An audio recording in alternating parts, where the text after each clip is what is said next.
Si quieres hablar español como un nativo, necesitas conocer algunas frases coloquiales en español.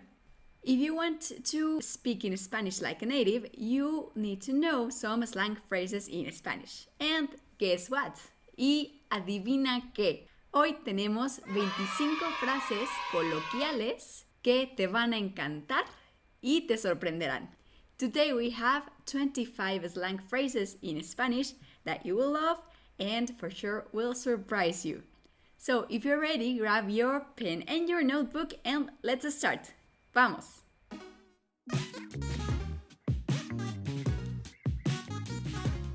These slang phrases are Mexican slang phrases, particularly from Mexico City. Let's go to number 1, mande.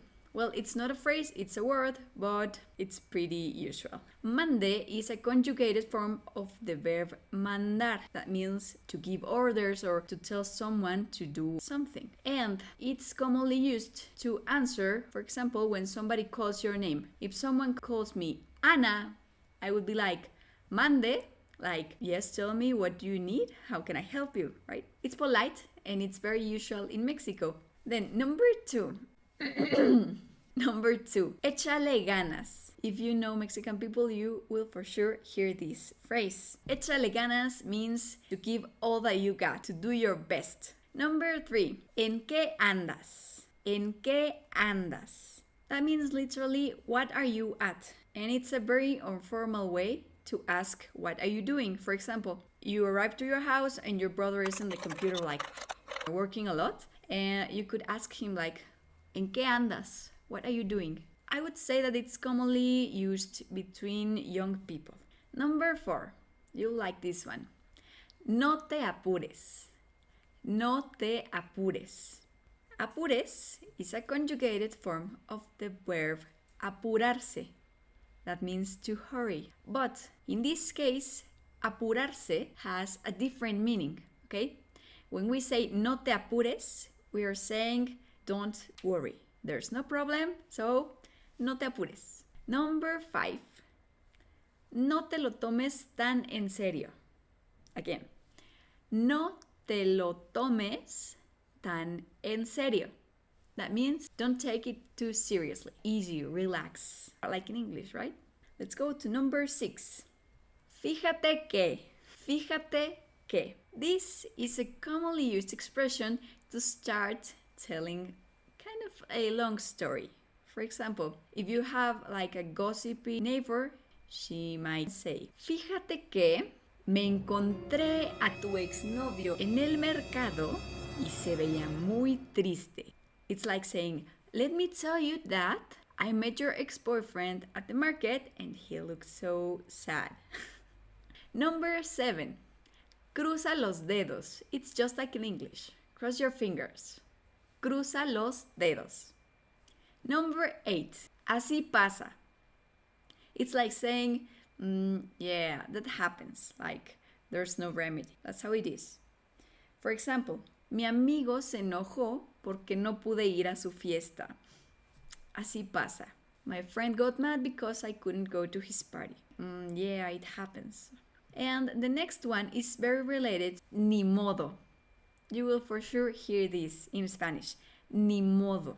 It's also like saying there's no remedy. For example, olvidé mi celular en el baño. Después regresé a buscarlo y ya no estaba. Ni modo. There's no remedy, I've lost it. Your friend could say, oh, ni modo. Ay, ya ni modo. Okay? Ya ni modo. No te pases de la raya. Okay? No te pases de la raya. It's like saying, don't cross the line. Don't go too far, don't cross the line, stop it. It's also okay to say only no te pases. It can also be understood. This is a common thread that mothers use with their kids when they're being rude. Moms are like, no te pases. And that can be very scary, even if you're not a kid. Okay, so number 10. Vas. It's very common also between young people. It means like, go ahead, it's your turn, inviting you to pass or start something. When you're waiting in some queue and your friend will like, oh, vas, you go first, come on. Number 11. This will be very easy for you because it's similar in English and in Spanish, okay? It is dame un minuto or dame un segundo or dame un momento, por favor. Okay, you can add please at the end. Give me a minute or give me a second or give me a moment, please. That's why I say that will be easy for you. Number 12. Ahí la llevas. Again, ahí la llevas. It's commonly used to say, like, you're doing well, continue that way, keep it that way, okay? Yeah, ahí la llevas, muy bien. Number 13 is basic. Es genial, or es padre, or es chido, okay? This is very, very common. It means basically, it's cool. If you speak to Mexican at any point of your life, you will for sure hear this kind of phrase. For example, your friend is inviting you to go to the beach, so he's saying like, oye, vamos a la playa, te invito. Okay, let's go. And you're like, ah, genial, vamos. Or, qué chido, vamos. Or, qué padre, vamos. Okay, and yes, you are hearing correctly. I said padre. Qué padre, like father. Why? I don't really know why we say this, but yes, we say qué padre. I was trying to know why we say this, but I didn't find any answer that satisfied me. Así pasa. It will be a mystery for us why do we say that, but it's fine because in that way you won't forget this phrase. Number 14. Buena onda. Buena onda. This phrase refers to being a good person or a good situation. For example, if you say, ella es muy buena onda, that will mean that she's so cool. Or if you say, a mi primo le dieron un ascenso en el trabajo, qué buena onda. My cousin got a promotion at work. That's so cool. And the opposite is, qué mala onda, to refer to a bad person or a bad situation. For example, you could say to your friend, qué mala onda eres. You're being so bad. Or, me enfermé durante las vacaciones. I got sick during my vacations. Qué mala onda. What a bad situation. That's so bad. Number 15 is, ¿dónde nos quedamos? ¿Dónde nos quedamos? We usually say this when we are doing something and we get interrupted and then we restart what we were doing before. So, for example, if you are speaking to someone and then comes another person and asks you anything else, you are like, okay, yes. You answer this person goes away and then you return to the other person and you say, okay, ¿en dónde nos quedamos? And you restart what you were doing. Number 16. No lo vale or no vale la pena. No lo vale or no vale la pena.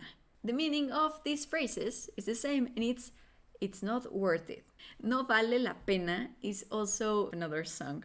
A Juan Gabriel song. It's also a good option for you to sing it in Spanish. As you can see in these classes, you will learn a lot of songs for the karaoke with me. Okay, so number 17. Me cacharon. Me cacharon.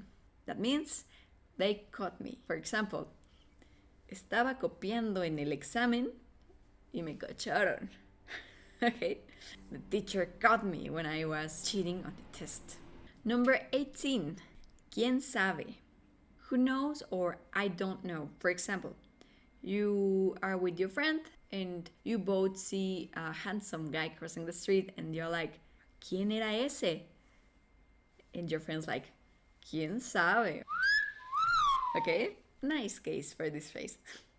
Oh, here we will start with the examples referring to animals. Se me fueron las cabras. Okay, se me fueron las cabras. Literally, you're saying in English, my goats are gone. Okay. And what is that? What the hell does that mean? Well, it's common to say this phrase when you forget something important or you get like a mental lapsus. Your brain just shut down and you don't know what you were talking about or what you were doing. You get like disoriented. For example, when you're talking to anyone and you get distracted and your mind is like in a lapsus, okay? And you're like, what were we talking about? Yeah, it's a mental lapsus, right? Another example could be, se me olvidó el cumpleaños de mi mamá. Se me fueron las cabras, horrible. That means I forgot my mom's birthday. My brain just stopped horribly. The next one, number 20, is also related to animals. It says, hay pájaros en el alambre. Hay pájaros en el alambre. Pájaro is a bird and alambre means wire. So you're saying that there are birds in the wire. And what's that? These birds in the wire could be spying you or listening at what you're saying. So be careful, okay? For example, if you're in the office and you want to tell a secret to your friend, you could say, quiero decirte un secreto, pero hay pájaros en el alambre, okay? So I want to tell you a secret, but there are people listening. And all of your coworkers might be like, okay, so these are the birds spying you. Let's go to number 21. Estás en buenas manos. Estás en buenas manos. That means you are in good hands or safe hands. If you leave your kid with your neighbor for a while because you need to go somewhere and you can take him with you, your neighbor might be like, don't worry, no te preocupes. Está en buenas manos. He's in good hands. I will take care of him. This is a great one. I like it a lot. It says, es un ojo alegre. Let me repeat this. Es un ojo alegre. Ojo alegre. What do you think this means? Ojo is eye, and alegre is happy. It's a happy eye. What could it mean? Well, it's a person, whether it's a man or a woman, that is always staring at the other men or women and flirting. So you can say he or she is ojo alegre. Es un o es una ojo alegre. For example, el marido de mi amiga es un ojo alegre. No lo soporto. My friend's husband is so flirty. I can't stand him. He's always staring at all the women that he sees. Number 23. Here we have two phrases that have similar meaning, but they are not exactly the same. We have es chismoso or es metiche. Es chismoso means he or she is gossipy. For example, todos en la oficina son bien chismosos. Okay? Everyone in the office is very gossipy. This is another use that you can give to the word bien, that means well. In this case, it means like very.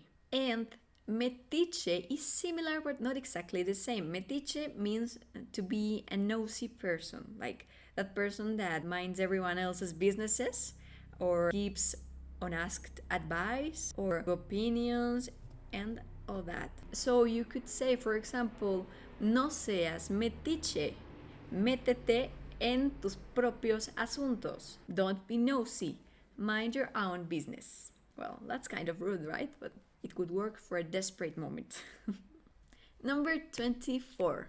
Hacer o aplicar la ley del hielo. Okay, you can use these two verbs with the next phrase. Hacer o aplicar la ley del hielo. And what is la ley del hielo? It's basically the silent treatment or the cold shoulder. And it refers to the situation where someone is not talking to you and ignoring you completely. Las amigas de mi hija le aplicaron la ley del hielo y llegó llorando a la casa. My daughter's friends gave her the cold shoulder and she came home crying. That's so sad, right? Don't be cruel, girls.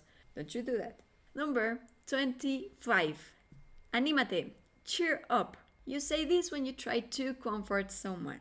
For example, if your brother's sad, you could say, anímate, vamos a comer un helado para que te pongas feliz. Cheer up, let's go for an ice cream so that you become happy. So cheer up, don't be sad. And, well, llegamos al final del video. Tenemos nuestras 25 frases coloquiales que espero que te funcionen muchísimo. Existen muchas frases coloquiales que podemos estudiar. Entonces, si te gusta este tipo de videos, no olvides hacérmelo saber en los comentarios y dame un like y suscríbete a mi canal para que haga más. Muchas gracias por verme y hasta la siguiente semana. Nos vemos. Bye.